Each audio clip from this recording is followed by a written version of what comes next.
Hello friends. आज हम एक इंटरेस्टिंग मेडिकल नेग्लिजेंस केस के बारे में बात करेंगे जिसमें इशू रिलेटेड है स्टेक्टमी के बारे में। यहाँ पे जो डिस्कशन हुआ वो बायोप्सी के रोल के बारे में डिस्कशन हुआ। रिसेंटली ये नेशनल कमीशन ने 4 मार्च को इस पे भी अपना डिसीजन दिया है। कंप्लेनर ने क्या कहा? कंप्लेनर ने कहा कि मैं मेरी वाइफ को कंसल्ट करने के लिए गया। डॉक्टर ने पैप स्मीयर लिया और अल्ट्रासाउंड कराया। उसके बाद उन्होंने ये रिपोर्टें देख के 15 दिन बाद उन्होंने हिस्टेक्टमी कर दी। कंसेंट सिर्फ मेरा लिया था, पेशेंट से नहीं लिया गया। उसके बाद इन्होंने पेशेंट की कंडीशन डिटेरियोरेट होती रही। इन्होंने लगभग 15 डेज़ बाद इन्होंने डिस्चार्ज कर दिया। हिस्टोपैथ जो आई थी उसमें मैलिग्नेंसी आई। उसके बाद इन्होंने हम अपोलो ले गए। थोड़े दिनों तक उसका इलाज चला, लेकिन ultimately she died due to cancer. Doctor ने पहले कोई भी टेस्ट नहीं कराया, उन्होंने कोई भी प्रोटोकॉल नहीं फॉलो किए। अगर वो हमें टाइमली भेज देते किसी कैंसर सेंटर पे तो हम बच जाते। यह कहते हुए उसने डॉक्टर्स को नेग्लिजेंट बोला।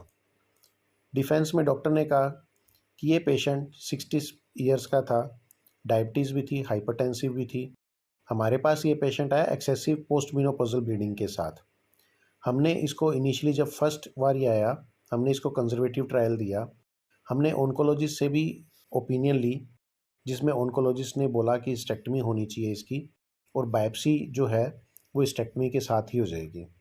हमने सर्जरी कर दी। सर्जरी में हिस्टोपैथ में एडिनोकार्सिनोमा आया। हमने पेशेंट को डिस्चार्ज किया और उनको सेंटर पे भेज दिया। लेकिन पेशेंट जानबूझ के 15 दिन तक नहीं गया। जो ये इंद्रप्रस्थ अपोलो में गया था वो 15 दिन बाद गया, जिसके कारण डिजीज़ और ज़्यादा ग्रेव होती गई।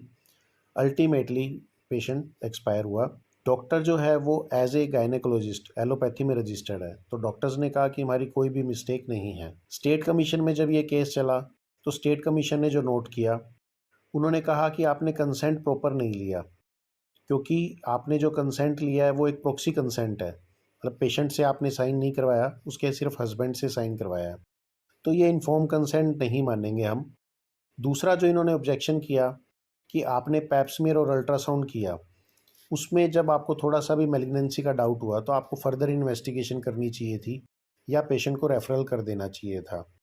यह देखते हुए स्टेट कमीशन ने इनको नेग्लिजेंस अवार्ड दी और 50 लाख का कंपनसेशन दे दिया। अग्रीव्ड होके डॉक्टर्स नेशनल कमीशन में गए। नेशनल कमीशन के सामने भी यही क्वेश्चन थे कि जो स्टेट कमीशन ने 2 वो उठाए हैं क्वेश्चंस, उसके हिसाब से नेशनल कमीशन ने देखा। नेशनल कमीशन ने देखा कि क्या हिस्टेक्टमी ही होनी चाहिए थी। बायोप्सी, जैसे पेशेंट डॉक्टर्स ने बताया कि पेशेंट बहुत ज़्यादा एक्सेसिवली ब्लीड कर रहा था, तो ऐसे में क्या हिस्टेक्टमी के अलावा कोई और ऑप्शन थी? तो इन्होंने देखा कि बायोप्सी रिपोर्ट सर्जरी से पहले नहीं की गई, लेकिन प्रोफ्यूज ब्लीडिंग थी और एक्सपर्ट ओपिनियन उनको की भी कह रही है कि हिस्टेक्टमी होनी चाहिए थी। इवन एमसीआई की एथिकल कमेटी ने भी कहा है कि डॉक्टर्स नॉन नेग्लिजेंट है। तो कमीशन ने इसके अकॉर्डिंगली ये देखा कि हिस्टेक्टमी जो है वो मेडिकल अकॉर्डेंस ही हुई है, तो आप यहाँ पे नेग्लिजेंट नहीं है। फिर बात आई कंसेंट की, तो इन्होंने देखा कंसेंट जो है वो एमसीआई के नॉर्म्स के हिसाब से है।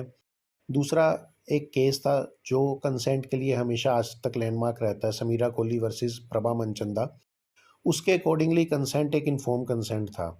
यहाँ पे हस्बैंड पेशेंट और डॉक्टर के बीच में एक्ट कर रहा था, तो इन्होंने कोर्ट ने प्रॉक्सी कंसेंट वैलिड माना। तो स्टेट कमीशन ने जो 2 ऑप्शंस लगाई थी, दोनों ऑप्शन नेशनल कमीशन ने वैलिड मानी। इन्होंने कहा और ऑप्शन भी क्या थी इसमें हिस्टेक्टमी के अलावा? डॉक्टर्स कंजर्वेटिव ट्रायल कर रहे थे, बायोप्सी करते, ब्लीडिंग रुकती नहीं, आपको इमरजेंसी में एक सॉर्ट ऑफ इमरजेंसी आपको ऑपरेट करना पड़ा। तो this is mayor deviation from normal professional practice. इसको हम नेग्लिजेंस नहीं कह सकते। इन्होंने बायोप्सी भी ली है और बायोप्सी भी एज पर लिटरेचर है, तो कोई नेग्लिजेंस नहीं है और इन्होंने केस डिसमिस कर दिया। टेक होम ऐसे साथियों, प्रॉक्सी कंसेंट जो है वो वैलिड है अगर पेशेंट सीरियस है। जैसे इस केस में पेशेंट लगातार कंटिन्यूस ब्लीड कर रही थी। अब ऐसे में आप नियर बाय अटेंडेंट से, जैसे इस केस में हस्बैंड से लिया, तो इसको हम प्रॉक्सी कंसेंट बोलते हैं। प्रॉक्सी कंसेंट हमेशा वैलिड नहीं होता। तो क्या सिचुएशन थी पेशेंट की, उसके ऊपर डिपेंड करता है।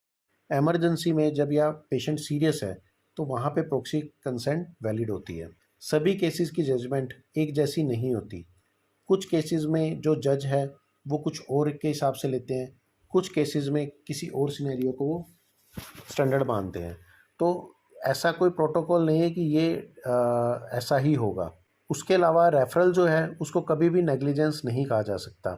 जैसे इस केस में इन्होंने ऑपरेट किया, बायोप्सी में कैंसर आया और बाद में इसको रेफ़र कर दिया, तो इसको नेग्लिजेंस नहीं कहेंगे। Thank you friends. आप हमें नीचे कमेंट पे दे के कुछ क्वेश्चन पूछ सकते हैं या हमारे मेल आईडी पे आप क्वेश्चन डाल सकते हैं।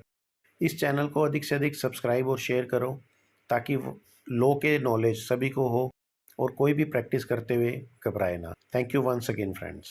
नेक्स्ट वीडियो में फ्रेंड्स हम डिस्कस करेंगे कैसे एक पेशेंट को आर्थराइटिस समझ के ट्रीट किया डॉक्टर्स ने और वो अल्टीमेटली वीविंग सार्कोमा निकला। कोर्ट ने क्या डिसीजन लिया। लॉ की अधिक से अधिक जानकारी हेतु हमारे चैनल को लाइक और सब्सक्राइब करें। Thank you.